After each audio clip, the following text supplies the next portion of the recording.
হযরতে ওমর ইবনুল খাত্তাব রাদিয়াল্লাহু তাআলা আনহু আরেকটি ঘটনা, তিনি একবার সাহাবীদেরকে নিয়ে মদিনা থেকে মরুভূমির মধ্যে চলে গেলেন। সেখানে যাওয়ার পরে তার বড় তৃষ্ণা পেল। তিনি দেখলেন একজন রাখাল, সে বকরি চড়াচ্ছে।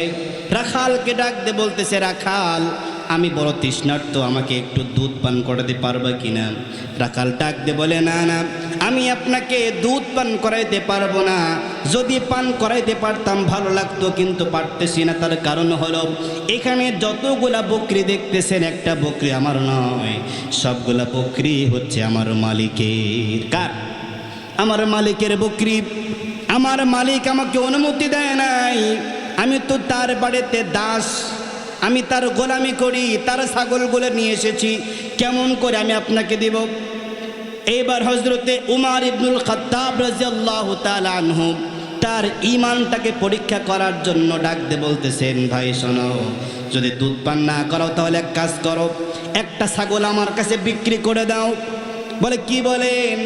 আমার মালিকের অনুমতি ছাড়া আমার মালিকের ছাগলটা আপনার কাছে কেমন করে বিক্রি করে দিব? ওমর ইবনুল খাত্তাব রাদিয়াল্লাহু তাআলা আনহু আরো কঠিন পরীক্ষা নেওয়ার জন্য বললেন, আমার ভাই চিন্তার কোনো কারণ নাই, তুমি আমার কাছে বকরিটা বিক্রি করে দাও, তোমার পকেটে কিছু টাকা ঢুকলো, আমরাও ছাগলটা কিনে দুধ পান করলাম, আমরাও লাভবান হলাম। যদি তোমার মালিক জিজ্ঞেস করে ছাগল কই, মালিককে বলবা ছাগলটাকে বাঘে খেয়ে ফেলছে, তাহলে তো মালিক আর কিছু বলবে না। রাখালটা কিছুক্ষণ চুপ করে থাকার পরে ডেকে ডেকে বলতেছে, ভাই তিনি তো চেনেন না, আসলে এটা ওমর। ডাক দিয়ে বলতেছেন, ভাই তুমি যে বলতেছো মালিককে বলবো ছাগলটা বাঘে খেয়ে ফেলেছে, তাহলে আমাকে বলো না এই মুহূর্তে আমার আল্লাহ কই? আল্লাহ কই? আল্লাহ কি দেখে না? আমি যে ছাগলটাকে বিক্রি করব আর বলবো এই ছাগলটাকে বাঘ খেয়ে ফেলছে, আমার আল্লাহ কি দেখে না?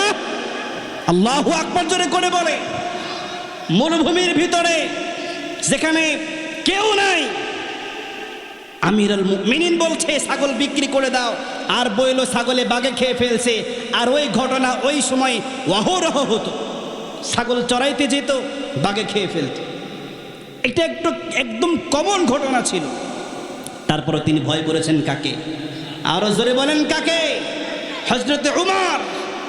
পরের দিনই তার মালিকের কাছে গিয়ে টাকা দিয়ে তাকে মুক্ত করে দিয়েছেন যে তোমার আর দাসগিরি করা লাগবে না, তুমি একমাত্র আল্লাহ পাকের ইবাদত করো। আল্লাহু আকবার বলে।